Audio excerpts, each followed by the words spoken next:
I have a mole enchilada that you are gonna love, I promise.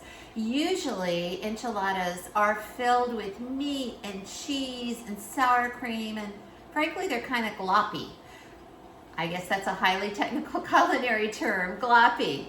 But this one is so easy, so fast, so delicious, and it's so full of veggies. You can use cheese or you don't even have to. I promise you, they're wonderful. So we're gonna start off with making an enchilada sauce. Now, a lot of enchilada sauces have many ingredients and lots of hard things to find, but this one is super easy. All kinds of things from your regular grocery store. So in this pan right here, I have about a cup of red onions that I've started to cook down. I'm gonna add in a teaspoon of dried oregano, which, believe it or not, that's a smell and a taste we associate with Mexican food as well as Italian food. I've got some cumin right here, and I've got a little bit of cinnamon, because those are all flavors we think about as Mexican. So I'm just gonna stir those up. Oh my gosh, already I can smell them. It smells so good. I'm just gonna stir them up with my onions that have been cooking down. Now when you do this at home and you follow the recipe, you'll start with those spices in the onions, but I wanted to get a head start so you didn't have to watch me saute onions for so long. So these babies are all ready now for my garlic, and I have a lot of garlic, but I promise you it's still gonna taste really good. Hey, when I started sauteing those onions down, I just wanna let you know I did put a little salt and pepper in them too. Just to taste, just to sprinkle. So there goes my garlic. And I had a little olive oil in my pan when I started as well. You'll see all of that in the recipe. So now, oh my gosh, garlic and all those Mexican spices and the onion, wow. Oh my gosh, it smells so good. All right, so now what I'm gonna do is to make the enchilada sauce, I'm going to go ahead and put in, all right, are you ready for this? This sounds like a lot, but that's what makes an enchilada sauce. It's the chili powder. And this is about 5 tablespoons of chili powder and about 5 tablespoons of whole wheat flour. So there we go. Now, you're thinking to yourself, that sounds like a lot of chili powder, Nancy. But remember, chili powder is already a mix of things. And chili powder usually has in it cumin, sometimes pepper. Try to get one without salt. So it's a mix of spices in chili powder. Now make sure you buy chili powder and not like just plain chili powder. Like if you're buying chipotle chili powder, you're buying dried ground chipotles. This is just a medium spicy chili powder that I got in the grocery store, but you can use whatever kind of chili powder you want. Just make sure to be a label detective and look at the ingredients in that chili powder and make sure there's not a lot of salt in it. So now that I've got that going, now what I'm gonna do is turn up my heat just a little bit, and I'm gonna start putting my veg stock in there. And my vegetable stock is so gorgeous today because I had a lot of mushrooms in my veg stock bag. So I've got lots of little brown bits in there, and oh my gosh, lots of beautiful brown color. So now all I'm gonna do is let this start cooking down. Now you'll think to yourself, ooh, this is awful watery, but I promise you, as you add in your stock and as you let it cook down, it's gonna get nice and thick and rich. Now, I've got in the recipe 2 to 4 cups of veg stock, and there's a reason for that. Sometimes I find this takes a little bit more stock. Sometimes I find it takes a little bit less. So go ahead and start with your 2 cups, which is about what I have in there, and then let it come to a boil, then reduce it to a simmer, and then just add in more stock as you need it. So I'm gonna let this burble away for a moment, and we're gonna pretend that time passes and it's gotten a little bit thicker and it's the perfect consistency. Now it's time for me to add in my chocolate, which makes it a mole enchilada. Mole typically has in it chocolate, cinnamon, and chilies. So that we're putting those three things in here, and even though this is a super easy recipe, we're sticking by the ingredients. So I've got about an ounce of really dark chocolate. This is about 85% dark chocolate. So you can use anything 70% or above. Just remember to be a label detective when you look at the chocolate and read the back and see if it says processed with alkali or Dutch processed. You don't want that, because we know when you process anything, I'm gonna keep stirring for a moment, you process anything, you're gonna lose some of the goodies out of it. So, oh my gosh, it's already starting to get thick and luscious. But I'm gonna go ahead and put this chocolate in. Now, in reality, you probably have to let it cook down, about 10 minutes or so, on a boil first and then down to a simmer. And I can already put in a little bit more of my vegetable stock. So this is a fast enchilada sauce, but you do have to kind of watch it a little bit.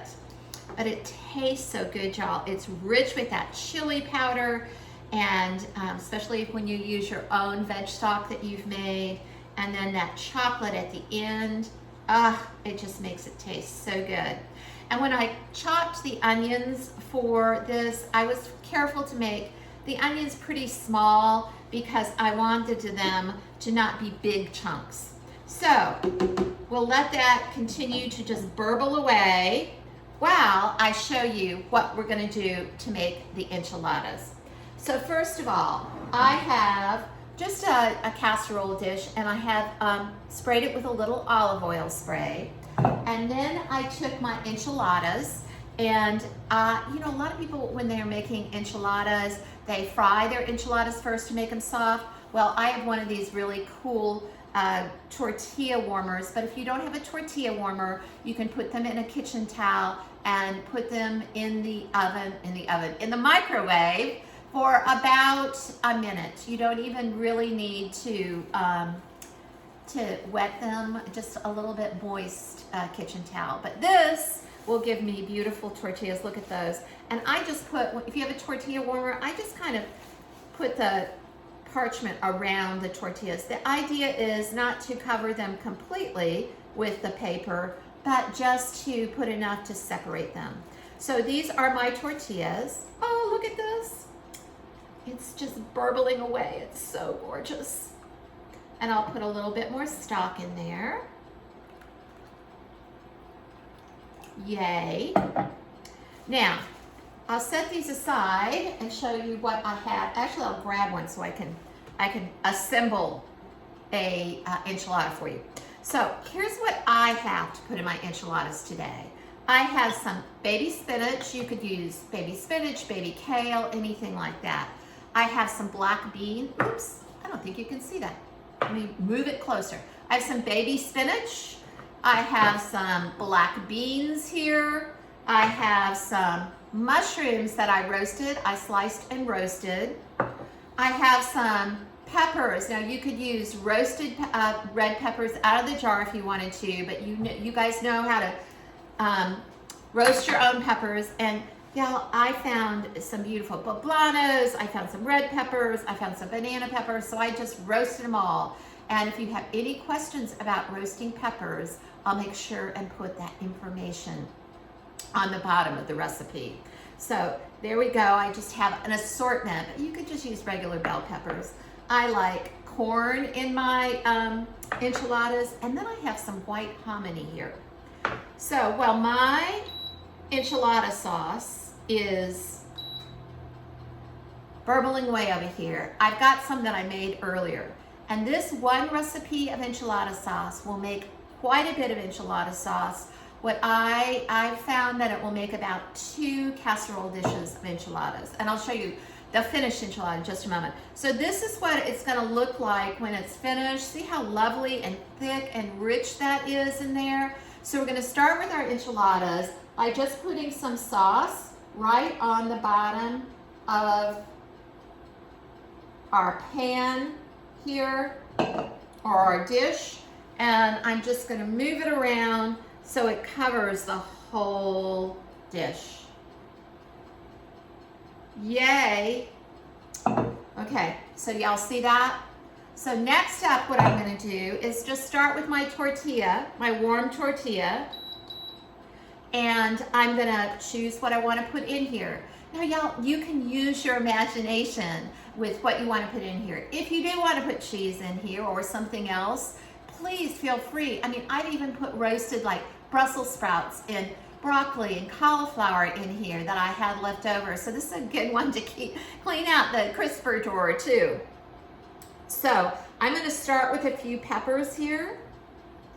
Then I'm gonna put some corn, some hominy, some of my roasted mushrooms in there, a little bit of black beans, and then some spinach. It is no secret to the way that you layer it in there, just however you want it, whatever you want to put in there. Then what I'm going to do is hold the filling and just roll it up, and then I'm going to pop it right into my dish. And it looks like I lost a few goodies here, so I'm going to put them right in the end of my tortilla. And look at that. So can y'all see? I've got that tortilla all rolled up and in there. So what I like to do is I like to just run them right down the middle. And if you could see close up, you would see that some of the goodies have kind of moved out and into the enchilada sauce. When I get this filled with enchiladas, I'm just gonna take a little bit more of my sauce and drizzle it right on top, and then they're ready for the oven. Now, I usually do this all at one time, but this enchilada sauce freezes really good. So you could freeze the enchilada sauce ahead of time, or if you're making a double recipe, you can put half in the freezer. So if you make everything just a la minute at the last minute, it's not gonna take long for these to cook. I put them in at about 350 and they're pretty much done in 20 or 30 minutes because all you're doing is kind of getting everything warm and all the flavors melded together. So I have one that I just took out of the oven about 15 minutes ago, and I want to show you how yummy it is and delicious. And I'll make sure I have a picture of it for you on the recipe. So let me grab it.